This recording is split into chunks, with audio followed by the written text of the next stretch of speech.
여호와의 말씀이니라. 내가 그들을 진멸하리니 포도나무에 포도가 없을 것이며 무화과 나무에 무화과가 없을 것이며 그 잎사귀가 마를 것이라. 내가 그들에게 주는 것이 없어지리라 하셨나니. 우리가 어찌 가만히 앉았으냐 오일지어다 우리가 견고한 성읍들로 들어가서 거기에서 멸망하자. 우리가 여호와께 범죄하였으므로 우리 하나님 여호와께서 우리를 멸하시며 우리에게 독한 물을 마시게 하심이니라. 우리가 평강을 바라나 좋은 것이 없으며 고침을 입을 때를 바라나 놀라운 뿐이로다. 그 말에 부르짖음이 산에서부터 들리고 그 준마들이 우는 소리에 온 땅이 진동하며 그들이 이르러 이 땅과 그 소유와 성읍과 그 중에 주민을 삼켰도다. 여호와의 말씀이라. 내가 술법으로도 제어할 수 없는 뱀과 독사를 너희에게 보내 그것들이 너희를 물리라 하시도다. 아멘. 앞절 보면 속임과 거짓말로 하나님을 거역한 자들은 다 내던져버린다. 엎드러지게 한다. 즉 죽여버린다. 하나님 이렇게 무서운 말씀하셨어요. 오늘 말씀은 땅의 소산을 다 순멸시켜버린다는 말씀입니다.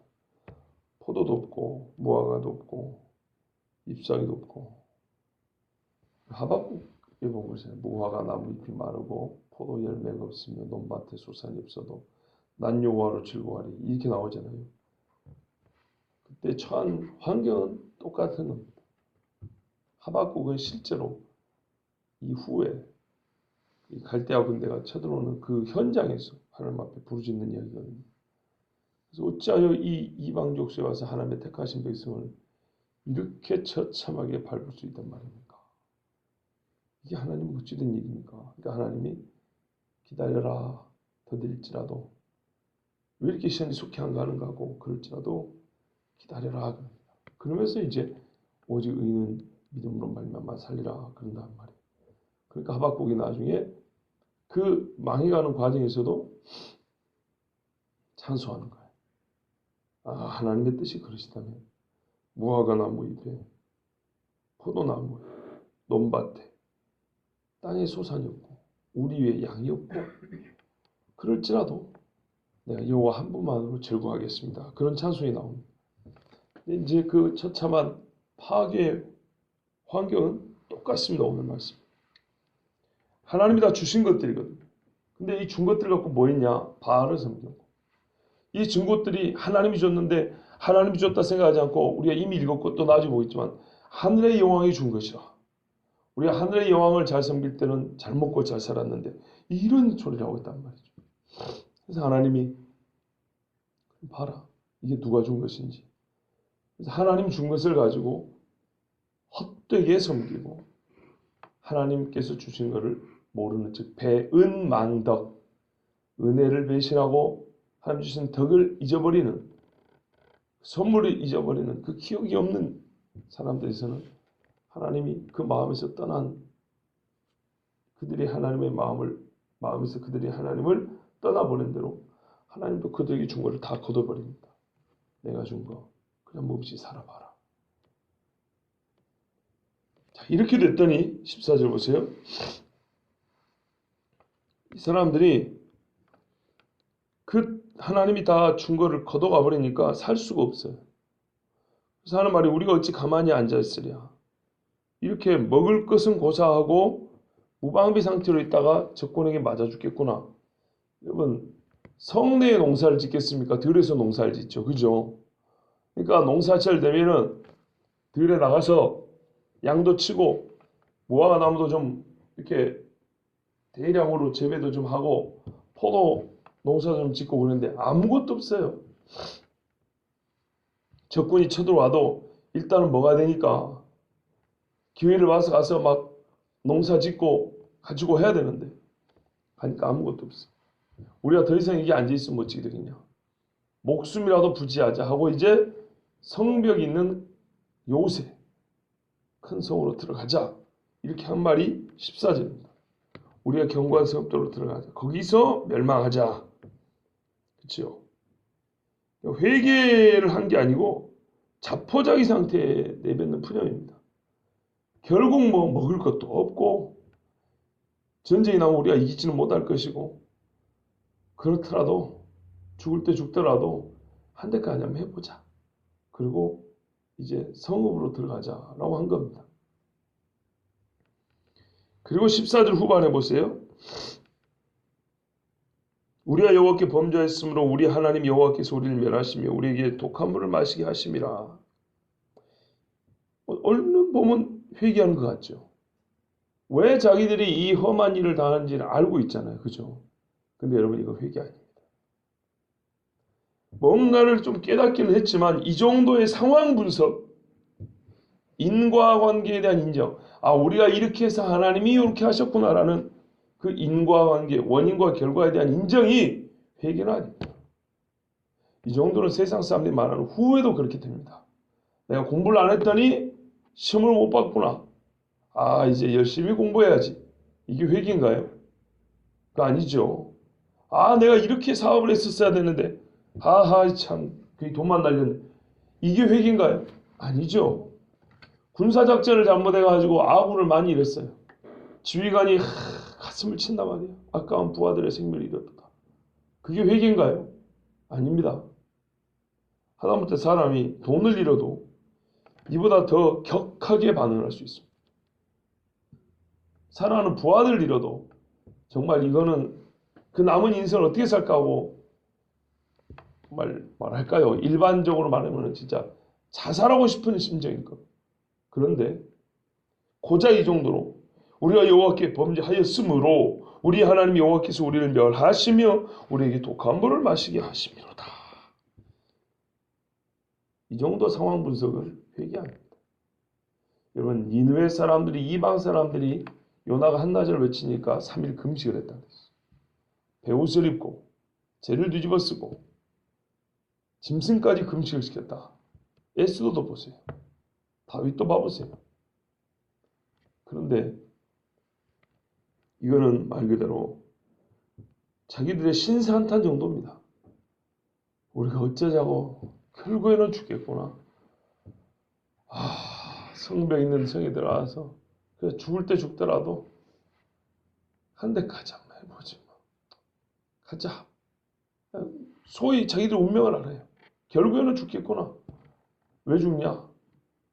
저 예레미야 하는 말 좀 들을 거를 안 들어가지고 이제는 어쩔 수 없는 그걸 받아들이는 정도 이야기입니다. 우리가 평강을 바라나 좋은 것이 없으며 고침을 입을 때를 바라나 놀라운 뿐이로다. 15절 보세요. 지금 죽음이 눈앞인데 나라가 망하기 직전인데 한다는 소리가 우리가 기대했던 거는 다 어디 가고 결국 이렇게 되었구나. 이 정도 이야기를 하고 있단 말이에요. 여러분 회개기도 이렇게 하는데 보신 적 있습니까? 없어요. 구약이나 신약이나 이 정도 회개 아닙니다. 절대 회개 아닙니다. 이거는요 여전히 죄 가운데 있는 것이고요. 자기들의 불의함을 그대로 머금고 있는 것입니다. 다니엘 12장에 보니까 많은 사람이 연단을 받아 스스로 정결하고 희게 될 것인데 악을 행한 사람은 여전히 악을 행하리니 악한 자는 아무것도 깨닫지 못하리라. 이렇게 되어 있어요.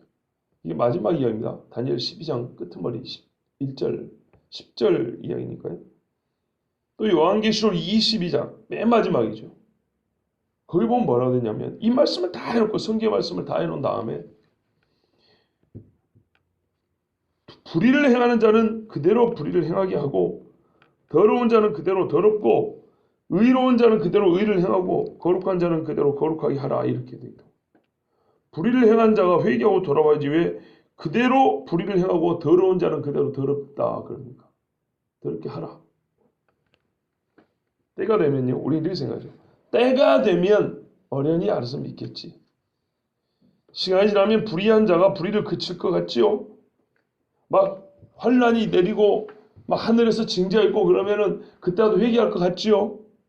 안 해요. 그럴 것 같은 것은 우리 생각이에요.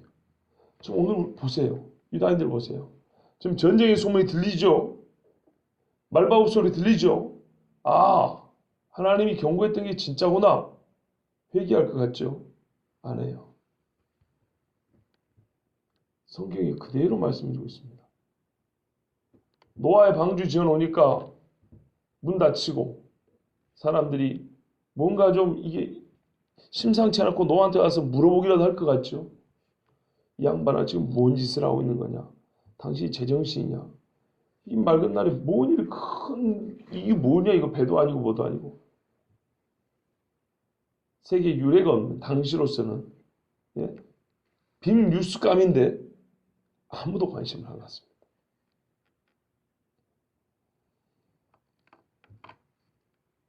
사람이 변하는 건요 고통이 변화시키는 게 아니에요.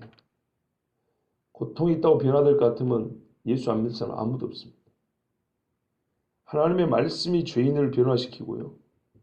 그 말씀을 진짜 받아들이는 사람이 회개하고 주님 앞에 구원 얻는 것이지 아프다고 힘들다고 슬프다고 그래서 변화되는 거 아니에요. 기껏 내가 이 정도 얘기해요. 신세한탄이나 원인 분석 정도예요. 왜? 하도 힘드니까. 왜 그럴까? 혹시 그런 건가? 이 정도는 생각할 수 있어도 하나님 앞에 회개하는 것은 다른 이야기예요. 그러므로 여호와의 말씀을 바르게 듣지 않는 자는 마지막까지 악하고 불의할 뿐입니다. 16절입니다. 그 말의 부르짖음이 단에서부터 들리고 원래 단지파는 유다지파 남쪽 바로 옆이거든요. 근데 이것들이 하나님 말씀 안 듣고 그 땅을 블레셋한테 뺏어야 되는데 블레셋이 세니까 겁이 나가지고 저 위로 올라갔어요. 그래서 단은 저 위에 있어요. 하나님이 원래 준 땅이 아니에요. 그래서 참 뭐 꼭 그래서라기보다는 결과적으로 전쟁이라면 맨날 먼저 깨지는 데가 거기예요. 맨 꼭대기라. 이방 땅하고 경계가 붙어 있거든요. 아람이 쳐들어오면 깨져, 아수르가 쳐들어오면 깨져, 바벨론이 쳐들어오면 깨져. 누가 그리 가라고 말한 적도 없는데 지들이 가가지고 전쟁 날 때마다 맨 먼저 깨지는 데가 단에서부터 들리고 그 준마들이 우는 소리. 이거 옛날에는 말로 싸우죠. 요즘 같으면 탱크 소리겠죠. 비행기 소리 막 그래야 되겠죠. 온 땅이 진동한다. 말이 한 300km 정도 나간다 그러잖아요. 3, 400 되나요? 사람이 이 군인들이 군홧발만 이렇게 막 몇백 명이 걸어도 땅이 진동을 합니다. 그런데 말이 수백 마리, 수천 마리 한번 뛰어보세요. 진짜로 땅이 진동을 합니다. 이막 흔들흔들 한단 말이에요. 그 소리에 온 땅이 진동한다 그랬어요. 그래서 말을 얘기했지만 결국에는 군인들이잖아요. 군대가 와서 유다 성과 그 중에 주민을 삼켰다. 다 죽이고 불태우고 빼앗았다. 이제 때가 늦었다 이 말입니다. 그럼 보세요. 이 사람들이 이 지금 15절까지 깨닫는 것도 언제 깨닫는다고요? 요때 이미 군대 와서 전쟁이 시작되고 파멸이 시작될 때 그때서야 아하 그랬구나 이 정도라 이 말이에요. 살겠습니까? 지금 이미 때가 늦은 거예요. 근데 지금 예레미야가 지금 이 말을 하고 있을 때는 일이 일어나지 않은 건데 지금 말을 들어야 되는데 안 들으니까 결국에는 예레미야가 뭐까지 말해요? 너희가 이 지경이 될 때까지 실제로 전쟁이 일어날 때도 회개도 아닌 신세한탄 정도나 마지막 절망의 푸념 정도는 할 것이다 이 말이에요. 그러니까 이거는 나중의 일이지만 현재라고 읽어도 무방해요. 실제로 그때가 되면 꼭 이럴 거라 이 말입니다. 그러니까 이미 너희들은 지금 하는 거 보니까 그때가 돼도 회개를 안 하겠구나. 즉 때가 늦었다는 거예요. 현재 시점으로 봐도 때가 늦었다는 거예요. 여호와의 말씀입니다. 이제 사람이 어떤 수를 써도 먹을 걸 주든지 달래든지 피리를 불든지 뭔 술법을 써도 통제하거나 그 성질을 그 포악한 성질을 감쇄시키거나 뭔가 그 짐승의 의지를 변경, 짐승의 의지란 말이 좀 그렇습니다. 그 본성이라도 좀 이렇게 바꿔놓을 수 있는 방법을 아무리 찾아도 찾지 못할 것이다. 독사가 앞에 있는데 요거를 아무르게 사람을 공개하지 않게 해야 되겠는데 그동안에 개발한 독사의 성질에 대한 연구 기록을 바탕으로 뱀은 이렇게 달아야 된다. 이럴 때는 뱀이 좀 온순해진다. 이러면 공격 방향을 좀 바꿀 수 있다. 뭐 이런 식으로 여러 가지 사람들이 수를 권할지라도 실제로 그렇게 안 된다는 거예요. 왜요? 하나님이 보냈으니까. 하나님이 물라고 보냈으니까 절대로 어떤 식으로든지 사람이 그걸 바꾸려 해도 안 된다는 거예요. 즉 한마디로 여호와의 심판은 사람이 절대로 피하지 못한다는 겁니다. 아무도. 그런데 하나님이 이번에 심판되는 건 어때요? 이번에는 하나님이 돌이키고 중간에 바꾸는 수가 없다. 기도해도 이제는 끝. 그런 말입니다. 그러니까 뒤에 11장 정도 하면 기도하지 마라 소리를 하는 거예요. 하나님이 보낼 때 기회를 많이 줬는데 안 들었기 때문에 지금 보내는 것은 내가 안 바꾼다 하고 보내는 환란이라는 겁니다. 그것들이 너희를 물리라. 반드시 옵니다. 예레미야 11장 10절에서 11절 상반절까지 보면 그들이 내 말 듣기를 거절한 자기들의 선조의 죄악에 돌아가서 다른 신들을 쫓아 섬겼은즉 이스라엘 집과 유다 집이 내가 그 열조와 맺은 언약을 파하였도다. 언약을 파했죠. 그러므로 나 여호와가 말하노라. 보라 내가 재앙을 그들에게 내리리니 그들이 피할 수 없을 것이라. 절대 못 피합니다. 다윗이 하나님 앞에 죄를 지었을 때 밧세바를 간음하고 애를 뱉잖아요. 그 아이가 살았습니까? 죽었습니까? 죽었죠. 다윗이 일생에 그렇게 기도한 적이 없어요. 일주일을 기도했다 했어요. 일주일. 금식하며 벽을 보면서 거의 상복을 입고 수염도 안 깎고 목욕도 안 하고 세수도 안 하고 진짜 하나님 앞에 완전히 일주일을 매달렸어요. 그게 어떻게 됐습니까? 죽었죠. 왜 죽었습니까? 나단 선지자를 처음 보낼 때 그랬거든요. 이 죄는 네가 죽어야 된다고 했어요. 그럼 다윗이 잘못했습니다 그랬어요. 여호와께서도 그래서 당신의 죄를 용서해서 네 생명을 살려준다. 용서를 쓰면 네가 지금 여기서 즉사해야 되는 거예요. 비유를 들었잖아요. 염소 새끼 딸처럼 키우는 하나 있는데 요거 뺏긴 그 사람 이야기하면서 그런 나쁜 놈이냐 그럼 죽여야 된다 그랬잖아요. 바로 당신이라고 했어. 네가 그래서 지은 죄로 볼 때는 우리아를 죽인 놈이 네 아니냐. 성경의 레위기에 우리 이미 읽었잖아요. 사람을 고의로 죽인 자는 내 재단에서도 끌어다가 죽여버리라고 했다고. 네가 죽어야 된다. 하나님의 말이들 은혜를 베푸사 당신의 생명을 거두진 않을 거다. 진짜 은혜죠. 그러나 밧세바가 난 이 아들은 죽는다 그랬어. 다윗이 그걸 바꾸려고 얼마나 간절히 기도했습니까? 그러나 하나님 안 바꾸셨어요. 고통 당할 것 다 당하고 아이를 걷어갔어요.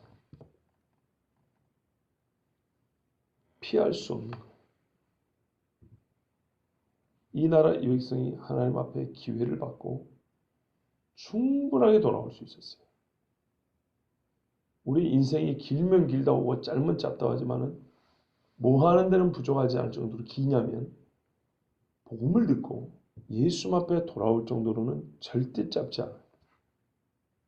많이 말씀드렸습니다. 한국 같은 경우는 더더욱이나 교회가 얼마나 많고 서재만 하면 성경이 얼마나 많고 아니 교회 가서 그냥 하나 달라 해도 줘요. 그리고 길거리에 전단지로 이렇게 나눠준 사람이 몇 명이고 뭐 하여튼 한국에서 내가 예수를 못 봤다 못 믿었다 이거는 뭐 말 핑계를 댈 수가 없어요. 저 오지에 교회가 없는 지역에서 태어나도 할 말이 없거든요. 왜냐면요 하나님이 아담에게 가르쳐주고 노아에게 가르쳐준 것을 사람이 안 듣고 안전하고 결국 사람 탓입니다. 하나님 탓이 아니고. 그런데 우리나라 같은 경우야 얼마나 좋습니까? 여러분 때에 맞는 말이 참으로 아름답다 그럽니다. 그래서 성경에 보면 때에 맞는 말은 소금으로 고루 뿌린 것 같다 그랬어요. 음식 마지막에 간을 할 때 소금을 이렇게 쫙 잘 뿌려주면 마지막 그 양념의 조화가 딱 되잖아요. 또 아로 새긴 은쟁반의 금사화라 그랬어요. 금사화를 먹으려고 하는 게 아니고 여기서는 그 아름다움을 조화를 얘기하는 거예요. 은쟁반이 있는데 은을 이렇게 파가지고 조각을 문양을 만들어놨어요. 거기에 금으로 이렇게 쫙 만든 사원 하나 올려놨어요. 얼마나 보기에 우리 미각적으로 볼 때 참 얼마나 보기에 좋겠습니까? 그게 이제 때에 맞는 말이라는 겁니다. 근데 실제로 때에 맞는 말은 보기만 좋은 게 아니고요. 유익합니다. 그게 보기 좋은 만큼 유익한 거예요. 그래서 살고 죽음이 혀의 권세에 달렸나니 이거 잠언에 말씀한단 말이에요. 세상에서도 말 한마디로 천냥빚 갚는다 그러죠. 천냥빚만 갚겠습니까? 하나님 앞에 회개하는 자에게는 영원한 죄의 빚을 갚고 또 하나님께 그 사람은 더욱 복을 받습니다. 인생이 완전히 진짜 하나님의 자녀로 그렇게 바뀌게 됩니다. 그게 때에 맞는 말. 왜 이 말씀을 드립니까? 예레미야가 얼마나 지금 때에 맞는 말을 하고 있습니까? 곧 죽을 사람들 아닙니까? 살릴 수 있는 말을 지금 하고 있습니다. 그러면 그 말을 들었으면 유다인들은 뭐라고 하나님 앞에 때에 맞는 말을 해야 됩니까? 신세한탄이 아니고 원인 분석이 아니고 회개를 해야 합니다. 우리가 인사도 타이밍이라고 하잖아요. 사람 지나간 다음에 뒤에서 뒤통수 보고 안녕하세요. 아니죠. 그죠? 마주 볼 때 안녕하세요 하고 갈 때 또 안녕히 가십시오. 이러면 될 거를. 그 타이밍을 못 맞추면 이건 인사도 아니고 뭣도 아니고 아무것도 아니죠. 그래서 그렇잖아요. 기차 떠난 뒤에 손은 들어봐야 소용없다. 이런 말도 하잖아요. 뭐든지 때가 중요합니다. 전도서에도 사람이 태어날 때 죽을 때 이렇게 가질 때 버릴 때 만사에 하나님 정하신 때가 있나니 그렇잖아요. 그 때라는 것도 매우 지혜롭습니다. 때를 모르면 농사도 못 짓습니다. 그런데 지금 이 때는 무슨 때냐면 하나님 앞에 회개하고 돌아와야 될 때입니다. 무언가 말을 하긴 했는데 하나님의 뜻에 미치지 못하는 말이에요. 뭔가 이 사람들도 자기 상황에 대한 이해는 했는데 결국에 하나님 앞에 반드시 해야 할 말을 하지 못하는 그 수준에 머물렀어요. 얼마나 안타깝습니까? 나는 죄인입니다. 하나님 용서해 주시옵소서 해야 될 거를 우리가 이래서 죽겠구나. 뭐 이 정도. 여러분 회개야말로 이때 가장 어울리는 말이고 진짜로 내가 살 수 있는 지혜로운 말입니다.